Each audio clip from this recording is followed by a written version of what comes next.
up, people? Welcome back to the Down to the Wire Sports Not Sports channel. I am your host, Pat, and this is Jimmy Neutron.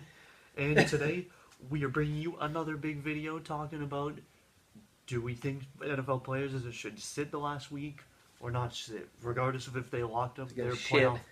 Yeah. So this will be regardless of if you locked up your playoff spot or not. If your season ended, like Cleveland, who is 1-15, or if you're Dallas, who is 13-3, no, 13-2. So, yeah. So what do you think? Hold on. Get the fuck off me. Jesus. What the fuck? You're pissing me off. Okay. All right. What's your opinion? Well, personally, I know this is not going to make any sense, but coming from a person who's in the fantasy finals currently, obviously you want them to play, but that's nothing besides the point because you want to rest your starters because of the playoffs. Don't want to risk injury. I'll give you a few examples. One's the Patriots, my favorite team, and But wait. There's a counter argument to that. Last year, the Patriots sat everyone for the last game, lost the number one seed, had to go to Denver for the AFC Championship, but then lost, and because it cost them a Super Bowl. So do you still think that's the case? You still think sit people? okay, well, You have the number one seed on the line. I know the Raiders have their backup playing, but it's the number one seed. Do you want to go on the road to Oakland? Because I wouldn't. okay. It's a good point for that, but let me start with the Oakland Raiders. They have a starting quarterback got hurt, so they have their backup playing in the last game of this regular season. They're obviously made the playoffs, going in there fighting for the first seed. I think they should, if anything, they should rest like their main starters, like I don't know, maybe they're like wide receivers, Amari Cooper.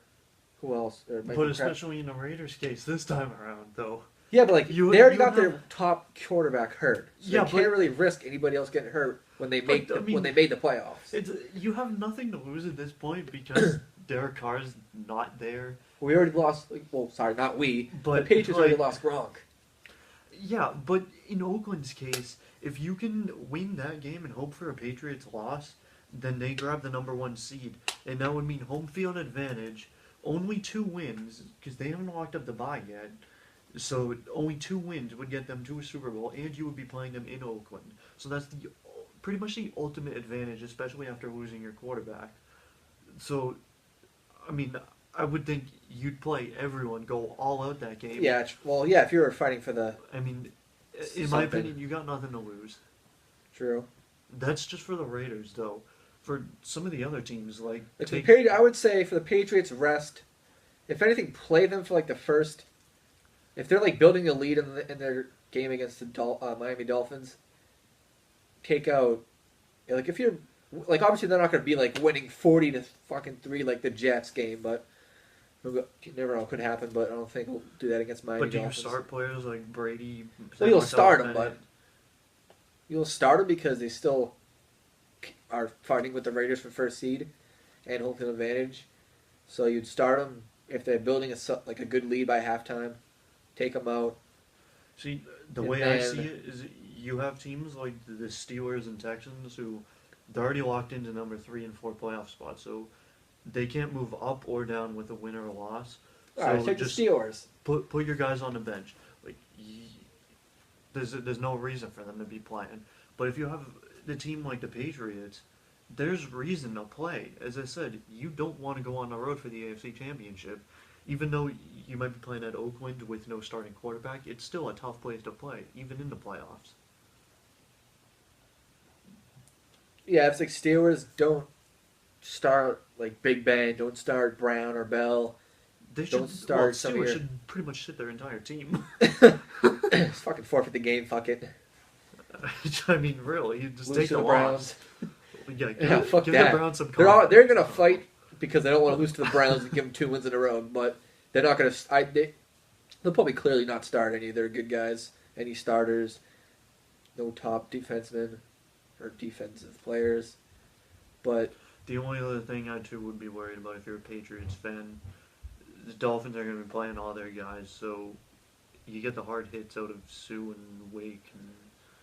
And we did I beat don't them think you wanna take once that. already, so like it wasn't really like That's the only thing I'd be. there weren't nervous that much of factors, but obviously they have something to play for Yeah. because they want to beat us, and we Well, Miami. are fighting for the Both seed. teams have something to play for. I mean, Miami already made the playoffs, but they want to move up to the 5th seed to avoid Pittsburgh in the first round. You don't want to play Pittsburgh.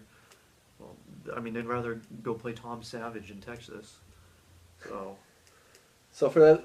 I mean, it really comes down to not only where your position is, but also if you want to make that jump into playoffs or if you want to keep your guys healthy.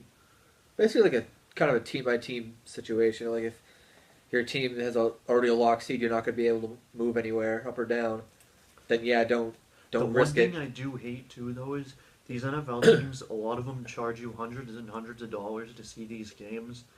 Yet, even though it's week 17 and you expect the guys to be sitting out, some people can only make those games. And when you go to these games, you want to see all their top guys playing. So when they're not and they're just sitting out, it kind of sucks. I think some people like also buy the tickets because they know it'll be like just like a shit show and it won't be anything special. There's kind of like just a fun atmosphere. But obviously, you want to see like the stars of the team. Like if you're going to see like a Giants game, you want to see Odell Beckham play. You want to see Eli Manning if you like him. If you like those interceptions. You know, like him throwing fucking pick sixes every day. But I mean, that of course, that's. But like if I was going to go see a Cowboys game, I would 100% guarantee want to see, like right now, Dak Prescott, Zeke Elliott, Des Bryant. I want to see all them play, but obviously they still have something to kind of fight for. They probably won't be starting them, but they'll probably start them for. They will. They but will. Not the whole fucking game though. They should. If Romo plays, there's something wrong with Dallas. According to fantasy, they're projected 3 points to Zeke Elliott. So they're going to start, but they're not going to play that long. All right. Well, So before we what end the do you video think? here, the number one rule you should realize is don't trust fantasy. They don't know what they're talking about. It all comes down to what the coach thinks. That's really it. True. All right. As I'm just in the always, finals trying to win over here. yeah, James is trying to win, but who knows what's going to happen. 28-point lead. I got this, though. Yeah, hopefully he wins. All right, anyways, I got this. All right? All right, your turn for the outro. What do you guys think in the comments? I know we kind of obviously had mixed comments about each kind of team situation.